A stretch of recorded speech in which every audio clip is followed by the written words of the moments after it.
Welcome to Advanced Programming with Java at Portland State University. In this screencast, we will learn about XML, the Extensible Markup Language. XML is a text-based language for representing arbitrary data. Because it's text-based and it's well-formed, it's also hierarchical, it makes it really useful for data storage and exchange, especially when the data is relatively small. In this screencast, we will discuss XML and learn about the JAXB API for manipulating XML data. The content that you'll see in this lecture is pretty old. These APIs are approaching 20 years old, and at times they can seem a little clunky, especially by modern standards. However, they do provide some good examples of important patterns and abstractions in object-oriented programming. So first off, we'll get an introduction to XML. We'll see what the language is like. We'll also talk about something called the Document Type Definition, or DTD. DTDs provide a format for the XML schema. They describe what the XML looks like, and so you can determine whether or not a particular piece of XML data is well formed and meets the specifications that the consumer of the XML expects. We'll also talk about the Document Object Model, or DOM, and this is a set of APIs, a representation of hierarchical document-based data like XML. So XML is a text-based language that, like HTML, uses tags to represent data. So here's an example of what XML looks like. Well-formed XML begins with a header, this question mark XML tag, that specifies the version of the language that you're using, and also how the file is encoded. So a program that reads this XML knows what to expect. This XML chunk defines a person, and does that with the person tag, and the tag has an attribute called shoe size. Every person has a shoe size. In this case, it's 10.5. The next line of the XML is a comment. Comments begin with less than, bang, dash, dash. Every person has a name. And comments ends with dash dash greater than. After that, there's a name element, which is a child of the person element. In this case, the name is Dave. Now the element tags have a begin tag and an end tag. So we saw on the second line, there's person, the beginning of the person tag, and then we end the person tag with greater than / person, the name of the tag. Note also that it's possible for an XML element to not have any sub-elements. So you can have a person tag that just begins with less than person and then immediately ends with a / greater than. Now, unlike HTML, which a number of you might be familiar with, XML documents are said to be well-formed, which means that each opening tag must have a closing tag. HTML is purposefully tolerant of malformed data. This makes a lot of sense with the web, especially the early web, when people were crafting HTML by hand and didn't necessarily know all of the rules. XML, however, is meant to be for data exchange, and so it's important that XML documents are well-formed because we want the consumers of that information, whether it be a person or whether it be a program, to be able to understand what the rules are and easily and quickly comprehend the data being exchanged without a lot of exceptions. So just to reiterate, XML data consists of elements, like person, and attributes, like shoe size. Attributes are simply name-value pairs associated with elements. Now, why is XML interesting? Why would you want to use it? Well, XML is in plain text, so it's not a binary-based data format, which means that it can be pretty easily read by humans, and also by a number of different tools. Unlike HTML or other markup languages, XML tells you what kind of data you have, not just how to display it. So when you're working with the XML data, it's easier to extract the information that you want. Things are in a well-known location, and you can have an idea of what to expect from your data. The fact that XML is well-formatted means that it can be processed safer and easier. You don't need to worry about encountering unexpected data, missing data, and you don't need a lot of extra branches in your code to account for malformed data. XML is also hierarchical in nature, which means that you can search it more efficiently, you know what the structure is, and it's also a natural fit with objects. You'll probably notice that elements and attributes are a lot like objects and fields. Now, XML is not tied to any particular programming language or programming language community. It was designed to be an industry-wide standard that has acceptance across a number of different platforms and languages. In addition to the data format itself, there are a couple of fundamental APIs for accessing XML data. There's something called the SAX API, or the Serial Access to XML Documents. This is an API that allows for very fast parsing of XML documents and allows XML documents to be handled in a very memory-efficient way. There's another API called DOM, the Document Object Model, which models an XML document as a tree of objects. So this is very convenient for object-oriented programming languages like Java. There are also a number of other standards out there for sharing data. So whether these are data formats that are expressed in XML or tools for converting XML into other representations, such as HTML, PDF, other kinds of documents. The XML standard was developed about the same time that the internet was really coming online, and a number of web services leveraged XML as a means of communicating over HTTP for exchanging information on the internet. And because XML is so ubiquitous, there are a number of organizations that are working to improve not only the XML-based language, but then also all of the data formats that are expressed in XML. One of the fundamental questions that must be answered when working with XML is how you model your data. And XML provides two fundamental concepts that we've already covered, the element and the attribute, for representing data. So when should you model data with an element, and when should you model data with an attribute? Well, elements are appropriate for data that contains substructures. Like we saw, a person has a name. There's a substructure relationship. When you have data that's large, so for instance, long lines of text, or data with many properties. If you have data with a lot of variation, something that changes frequently or has a lot of different values, that's a good use for an element. If you have data that is meant to be displayed to a user, you might want to start with an element. And most generally, if you have data that is the contents of some container, that's an appropriate use for an element. Attributes are best for different scenarios, such as when you have data that is small or it rarely changes. Maybe it has a fixed set of values. If you have data that is meant to be used for processing the document, not necessarily things seen by the user, it's another case for an attribute. Or more generally, if the data is a characteristic of some container. One of the challenges with XML is that XML is represented as text. And so there's some special rules that you need to be aware of when representing certain kinds of text in an XML document itself. So for instance, you've seen special characters like less than and greater than. What if you want to have less than and greater than characters in your XML itself? Well, one of the fundamental data types in XML is something called character data. And character data is a literal string. So if you have a less than symbol inside character data, then it won't be considered an XML less than, it'll just be the character less than. So if you have an attribute of an XML element that is of type C data, it can have textual values. And C data is always put in a single or double quote. Parse character data, or PC data, is parsed by the XML parser. So when the XML parser sees a less than symbol, it assumes that it's the beginning of an XML element. So if what you want to represent is the less than character, you must escape the less than character with a sequence like ampersand LT semicolon. This is a lot like escaping new line characters in C or C++ strings, right? You need to use \n. If you have an element, like the name, for instance, in the example person, that contains text, the type of that element must be #PC data.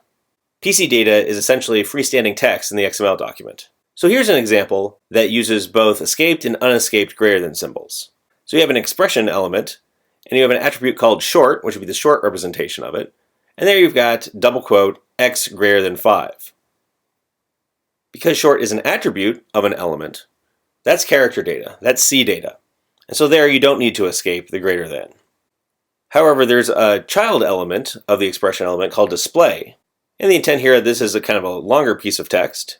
And so there, we do need to escape the greater than symbol. That's parse character data, because it is the child of another element. It's not an attribute. So XML itself is a language for representing data, but what about the structure of the data that's being represented? One way to describe the structure, and describe it in a way that can be enforced by an XML parser, is by using a document type definition, or DTD. And many XML documents will leverage a schema, a DTD, for describing how they should be formatted. DTDs specify the kinds of elements, so the tags, that may appear in an XML document. It also describes what their attributes are, and in some cases, the particular values the attributes may take on. When an XML document is parsed, its DTD is consulted to ensure that it is structurally correct. And if it's not, the parser will generate an error. This is valuable because you can have well-structured XML data whose structure is enforced by a parser. And because DTDs are a standard, you as the programmer can rely on the parser to detect errors in the XML. You don't need to do that error checking yourself. Admittedly, DTDs are a little clunky in places, and it's not overly easy to use. Here's an example of what a DTD for that person object that we introduced early on would look like. DTDs have a language of their own, which is a little different from XML. Once again, DTDs have that XML declaration, but then it's followed by definitions of elements and attributes. So less than bang element describes an element. Here it will be the person element that has one child, name, and the children of the element are described in parentheses. To describe the attributes of an element, you use the less than bang at list word to describe here that a person has a shoe size, and the shoe size is character data. We'll explain what pound implied means on a future slide. And finally, we describe the name element as being parsed character data. So there, the name element doesn't have any structure beyond the fact that it contains a string, parsed character data. A DTD looks a little like an XML document. It's got one of those XML declarations, and it has the element and attribute list. You can use some qualifiers on the children of the XML element. The question mark qualifier means that the child element is optional. You can have 0 or 1. If you want 0 or more than one of those children, use star. Plus 1 or more. And if there's an either or relationship between the children, use a pipe. If the children have a certain order, you can use comma to say one child follows another follows another. We already saw an example of parsed character data. And if you have an XML element that is empty, it has no children, then you use the empty keyword in your DTD. And do note that an element name can be defined only once in a DTD. Multiple declarations of the same element will result in an error. As we saw in that person example, the attributes of an element are specified by the @list tag. Each attribute of an XML element is described by 3 values: its name and its type, and something called a specification. The type of an attribute may be something like unparsed character data, C data, or the type may specify the specific values that are allowed for that attribute, such as red, blue, or green. Specification of an XML attribute states if the attribute is required, and if so, how is it required. So a specification of pound required means that the attribute must be specified. Pound implied means that it's not required, and that it's okay for the application, the code that parses the XML data, to have a default value. You can also specify the default value in the DTD itself, right there. And there's also a specification called pound fixed, which means that if the value is present, it must have the specific value in the DTD. I won't go into detail here, but you can also define tags inside your DTD called entities, which are basically macros that are expanded in the XML document. The mechanism looks a lot like the escaped values of a greater than and less than in XML files. To dive a little bit more into DTDs, we will model a phone book that contains entries for businesses and residences. In this model, each resident has a first and last name, an optional middle initial, an address, and a telephone number. Residents may also be marked as unlisted. Each business has a name, an address, and a telephone number. An address consists of multiple lines of text, giving the street address, an optional apartment number, and a city, state, and zip code. Each telephone number has a 3-digit area code and a 7-digit number. And so based on that model, here's what a DTD might look like. After the XML declaration, you declare your phone book element. A phone book consists of multiple, because of the star, residences and businesses. Each resident consists of a required first name, an optional initial, last name, address, and phone. Residents have an unlisted attribute that can have a value of true or false. And we say implied because if the XML data doesn't specify an unlisted attribute, we can imply a value of false. A business in the XML document consists of a name, an address, followed by a phone. A name is just free-form text, so it's parsed character data. And a first name and a last name are both names. An initial is also parsed character data. Now an address consists of one or more street lines, an optional apartment, a city, a state, and a zip code. And note that address is shared by both businesses and residences. Street, apartment, city, state, and zip are all parsed character data. They're all just strings. We don't specify any more structure to them than that. Now phone is a little interesting in that it doesn't have any child elements. So a phone is empty, the phone element is empty. But what it does have is it has 2 attributes, an area code and a number, both of which are arbitrary text, are data. And both of them are required. It's interesting to note that DTDs don't allow you to specify additional requirements, like an area code should be 3 digits, and a number should be 3 digits followed by a dash followed by 4 digits. It's beyond the scope of what a DTD can do, and one of the reasons why DTDs might not be appropriate for all kinds of data. If you want that kind of validation in your program, you'll have to do it yourself. DTDs are separate from XML documents. It only makes sense. You want to define your DTD once and then use it for multiple XML documents. In your XML document, you use the bang doc type tag to specify the root element of the document and also the DTD that describes the format of that XML document. With regards to the XML document, a DTD is something called an external entity. It lives outside of the document itself. And you can specify the DTD using a system ID or a public ID. Or you can have both, actually. The system ID specifies a URL or a relative file name for the DTD, if it lives on the same file system or if it lives someplace on the internet. So here's an example of starting a phonebook XML document that conforms to the phonebook.dtd specification. So you say bang doc type phonebook, and you say in all caps system phonebook.dtd. You can also use a URL for your DTD as in the following example. There, it's still a system entity, and there's the URL. Public ID uses something called a URN, a universal resource name, for describing the DTD. So here's an example of an XML document whose doc type is a public ID, and then it has this interesting name that begins with dash and has some slashes in it that describes the DTD. We also provide a URL, but mainly best for backup. When an XML processor sees a public ID, it can then correlate that public ID to something perhaps like a local copy of the DTD, maybe it's shipped in the same jar file, and that'll prevent it from having to go download the URL. A couple slides ago, we saw the DTD for our phonebook. Here's what an XML document that conforms to that DTD looks like. After the XML declaration, we have our doc type. The doc type specifies that this document has a root element of phonebook, and it conforms to the DTD identified in the phonebook.dtd file.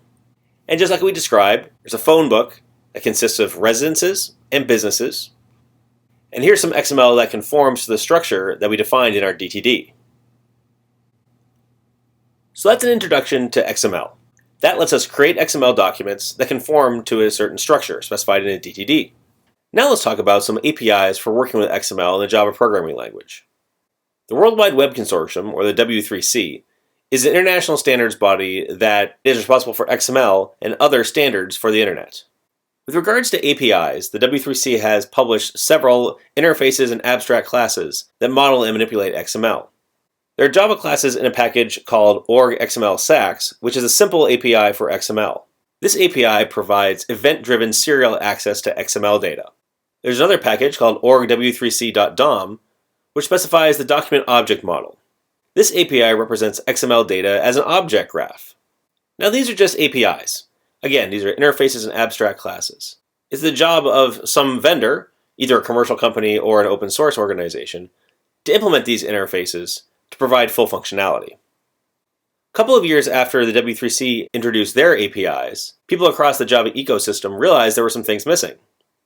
And they created a new set of standard APIs called JAXP, the Java APIs for XML parsing, that fill in some of the gaps.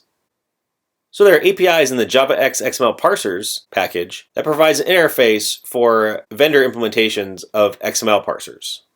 There's also a standard set of APIs in the JavaX XML Transform package that transform XML into other formats: text, HTML, PDFs, Word documents, all using something called the Extensible Style Sheet Language for Transformations, or XSLT.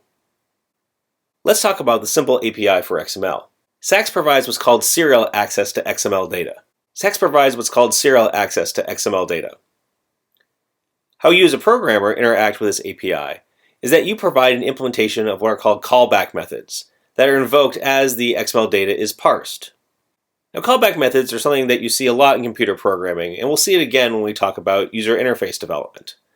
They're basically a piece of functionality that a user provides to a third-party API or piece of software that then is invoked by that black box. Because it provides serial access, the SAX API is very fast and very memory efficient, but it's not always very natural. and makes the programmer do a little bit more work than would be expected. It does not allow for easy navigation within the document. Once a piece of the document has been parsed, it can't easily be revisited. There are Java APIs like SAX Parser Factory and SAX Parser that are used to parse XML using SAX. Part of the SAX API are standard classes like content handler, error handler, and input source that provide inputs to SAX parsing. SAX API also contains exceptions that are thrown during parsing, like SAX exception and SAX parse exception. XML parsers leverage something called the factory pattern for specifying an interface and separation of duties between the code provided by the API and the user of the API. So the standards organizations specify an interface for parsing XML, but there's some other third party that actually implements it. However, as the consumer of these APIs, you shouldn't know about the implementation. Why do you care about the name of the class that actually does the work when you're programming to the interface? XML parsers also use something called the factory pattern to encapsulate their configuration and creation. So when it comes to creating a parser, you don't invoke the APIs directly. Instead, you rely on a factory object that knows how to create and configure the parser. This not only hides the details of creation, it means that you don't have to invoke constructors directly, but also allows all those details to change out from underneath you in newer versions of the implementation. Now, there are some things about the implementation that can be exposed to the factory. And one of the mechanisms for doing that is by setting what are called features on the factory, which are simply key value pairs that are sent down to the implementation. So let's take a look at an example of using the factory pattern to obtain a SAX parser. The JavaX XML Parsers package contains a bunch of classes and interfaces for parsing XML. There's something called a SAX Parser Factory that in turn creates a SAX parser. As I said, there are ways to set features that configure what kind of parser is created, and you can configure the factory to create SAX parsers that enforce strict validation of the XML that's being parsed against its DTD.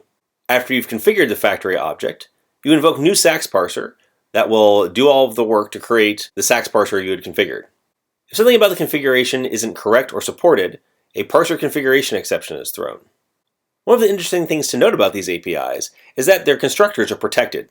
Of course, every object must have a constructor, but it doesn't necessarily mean that the end user of that object should invoke it. Instead, this enforces the factory pattern by hiding the implementation of the constructors and even the invocation of the instructors inside the vendor-specific code. Once you've created your SAX parser from the SAX Parser Factory, you can parse XML by invoking one of the parse methods that are available on that SAX parser. The API supports XML data coming from several sources. It can come from a file or an input stream. Note that these are the standard Java file and input stream classes. This is a great example of code reuse.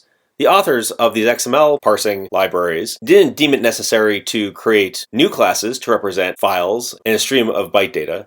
They reused classes that were already there. You can also parse XML data from something called a URI, a Uniform Resource Identifier, which is kind of like a URL. Or you can parse XML data from something called an input source. Here is where the authors of the XML APIs decided they did want a new abstraction for the source of XML information.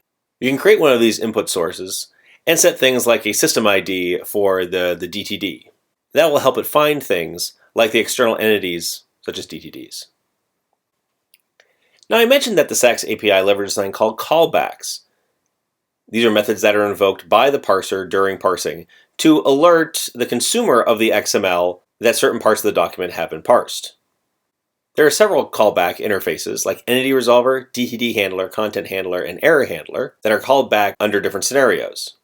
For convenience, the SAX API provides a class called Default Handler that provides no-op implementations of all of the methods defined by those callback interfaces. As I said before, the XML parser is implemented by some vendor, either a commercial vendor or an open source community. And this is code that you really don't need to worry about what it does, as long as it follows the rules of XML and the SAX API. So you can think of it as a black box. You provide several pieces of information into that black box. One is the XML document, which is represented as an input source. And then you also specify the callback handler objects that should be invoked during parsing. If some error or exceptional condition occurs during parsing, the XML parser will communicate this back to the caller via an IO exception or a SAX exception. Now let's take a deeper look at some of the APIs that are involved with SAX parsing. Content handler is an interface that contains callback methods that are invoked as the XML document is being parsed. So as the XML parser encounters various parts of your XML document, it'll invoke methods like start document to indicate that it just started a document, or start element, that it saw the beginning of a new element. The start element method has an argument that's of type attributes that describe the attributes of the XML element that was just started. Entity resolver has a method called resolve entity that is invoked when the SAX parser is looking for some external identity. The resolve entity method is provided the public ID and or system ID that resides in the XML document. This is how you can intercept requests for external documents. So for instance, you can look in the local jar file to see if a DTD with a given public ID or system ID exists, and if so, you can load it and return it. There's also an interface called DTD handler, which has callback methods that are invoked while working with DTDs. This is not something that's widely used and not something we're going to use in this class. Error handler, on the other hand, is something we are definitely going to use in our XML parsing code. Error handler contains methods that are invoked when something bad occurs while parsing your XML content. What error handler allows you to do is handle errors in different ways. So for instance, if your program is a command line program, when an error occurs while parsing XML content, you can simply log an error message. Or maybe if you're writing a graphical user interface, you want to pop up an error dialog. It's very important to note that by default, the APIs do not record any errors. So it's really important to register your own custom error handler. There are 3 methods on the error handler interface, each of which is invoked with a SAX Parser exception object that contains the line number and column number of the XML file that was being parsed when the problem occurred. The 3 methods on the error handler interface describe the severity of the error encountered. So the warning method is invoked under situations like the parser encountered an element that is not declared in the DTD, or maybe you have a DTD that contains multiple declarations of an element. Depending on your program, you might wish to tolerate these conditions. The error method of an error handler is invoked when a recoverable error is encountered. For instance, maybe you have a portion of your data that does not match the encoding. This is something you might want to recover from, handle differently. The most severe error is called fatal error, and fatal error is invoked when you have a non-recoverable error. So for instance, the XML is not well formed, there's an encoding that isn't supported and can't be processed, those kinds of things. How exactly you handle errors encountered during parsing XML is highly dependent on your application. But in many cases, you'll just want to rethrow the SAX parser exception, or perhaps wrap it in another exception type that's more germane to your API. Here's an example of a SAX parser. We have a class called print phone numbers that extends default handler. Recall that default handler is a class that provides no-op implementations of a number of SAX callback APIs, including content handler. This class overrides the start element method of default handler, which takes several parameters. It's then called the namespace URI, the local name, the qualified name or Q name, and then the attributes of that element that's encountered while parsing the XML content. Our implementation of start element simply determines whether or not the element that has been started is a phone, and if so, it uses the methods of the attributes object to obtain the area code and phone number attributes of the XML element being parsed, and then it prints out those values. Our print phone numbers class also overrides the error handler methods. So if a warning, error, or fatal error occurs, it simply prints it out. Probably not what you'd want to do in real code, but this is good enough for an example. The main method does the work of creating a SAX parser and parsing the XML. The first thing it does is it obtains a SAX parser factory to get a SAX parser. It does this by invoking the static new instance method of SAX Parser factory. Once it has the factory object, it says we want to be validating, meaning that we want it to strongly enforce the structure associated with the XML file. And then we call the factory's new SAX Parser method to actually obtain the parser. Errors or misconfigurations in the factory will be expressed by exceptions like parser configuration exception and SAX exception, which must be caught and handled. Once we have the parser, now we can parse some content. There are several inputs into the parsing process, the first of which is the content to be parsed. And so we create a new file object from the first command line argument, and then we wrap that file inside a file reader and create a new input source around it. Recall the input source is an API defined by SAX to represent the source of XML data. We'll set the system ID for the XML itself by getting the URL of the file, and then we'll call the parse method of the parser. And we send it two things: the XML source to be parsed, and also the handler to be invoked during parsing. And our handler is simply a new instance of our print phone numbers class. So it's that object whose methods like start element and then the warning, the error, and the fatal error will be invoked during parsing. And sure enough, when we run the print phone numbers class with the phonebook.xml file, it'll parse the XML, and the black box XML parser will make callbacks to our print phone numbers object that will invoke the start element method from which it can extract the phone numbers that are in the XML file. SAX parsing works, and it's efficient. It doesn't use a lot of memory, and it's pretty fast. And it's great for when your data is fairly simple and when you only want to do a little bit with it. But it's also kind of complex. And callback-based programming isn't necessarily natural, especially for object-oriented programmers.